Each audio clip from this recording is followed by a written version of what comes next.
Mr. Ben Trotsenburg, it's an honor to have you with us today. Pleasure, pleasure. As the World Bank Senior Managing Director, you hold a vantage point that offers a panoramic view of international financial cooperation. So let's start with the strategic collaboration between China and the World Bank. I'm interested in your take on the intricacies and the nuanced aspects of this partnership. How would you perceive the evolving dynamics of it and its impact on the global stage in terms of development? Well, first, I had the luxury to be once also the vice president for East Asia, and therefore I worked also a lot with China. So I have always loved the China program, and for a couple of reasons. First of all, we are in 45 years of a very successful relationship in which we have accompanied China in the massive transformation that has taken place during that time. And I think we have been able to work very, very well with the authorities through our analytical work, through our work, lending work, so through project work, but also further joint study works and knowledge sharing. And so it has been an incredible journey, I think very successful.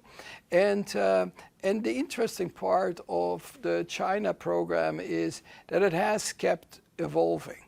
So in the very beginning, China needed a lot of support in the transition towards a more market economy in the 1980s.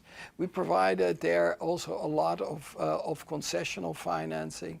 The financing started changing over time, and also the topics started changing. Now it is much more towards, for example, topics on climate change, the green transition, this type of challenges. And then also the studies program started changing. In the very beginning, we would do the analytical work and then provide then the policy options to the government, had the discussions. We are now much more doing that together. We do together the studies and have then good discussions about the big challenges, be it from urbanization or the greening of the economy. So it makes it much more of a different engagement. It's not a one-way direction, well, here's the report and then we can discuss it, but it's more that togetherness. The other part what is very important is that China has also evolved as a partner. In a sense, it's not only the knowledge sharing within China of its experiences, but also the knowledge sharing outside of China, particularly also the more poorer countries, what they could learn from the Chinese experience. And so what I would argue is that makes it for an exciting program, an evolving nature, and a continued challenging, because as long as we challenge each other, then you find, again, new programs in which you could jointly work together. So this is, in my mind, a very important feature, a successful feature, and I hope that we'll continue that road. It's a pretty remarkable journey. Now, the World Bank has projected a 4.3% growth rate for China's economy in the coming year. But in light of the recent economic stimulus measures unveiled by Beijing, which to some are more assertive than anticipated, do you foresee the possibility the actual economic performance could surpass these projections? Well, you know, it's always good to exceed projections. That is, projections are not destiny. And if you look at the first half of this year, the Chinese economy came in with a very solid 5%. It is clearly going to be determined by various factors.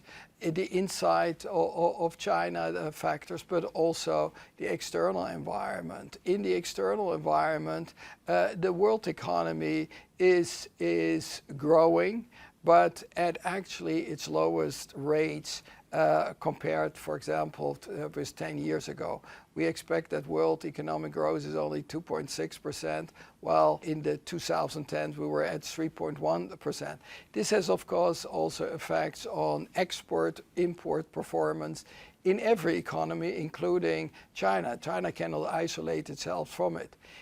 Within China, there are, of course, also challenges. I mean, we will see that with the housing market is a difficult one. You see it with some of the local debt issues, and the Chinese government has issued a couple of measures to see how we can address this.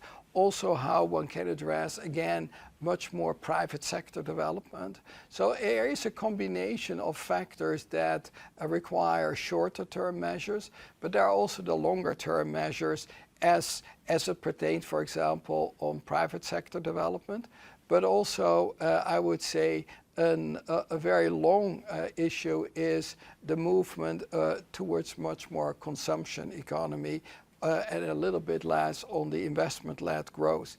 That is a challenge that has been around. There are structural factors in there. So that is this combination. All in all, the world economy is not an easy place, and quite frankly, China cannot isolate itself completely also from those developments. So I would also argue with the current performance, many countries will be very happy to have that type of growth rates, because if you look at advanced countries, these growth rates are much, much lower. If we zoom out a bit, you hold a key position at the World Bank. You have a front row seat to the global economic landscape. How would you characterize the current state of the global economy? What do you see as the most pressing risks to sustained growth?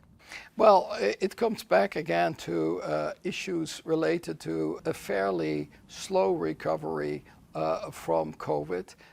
This COVID has had enormous impact on wherever you look.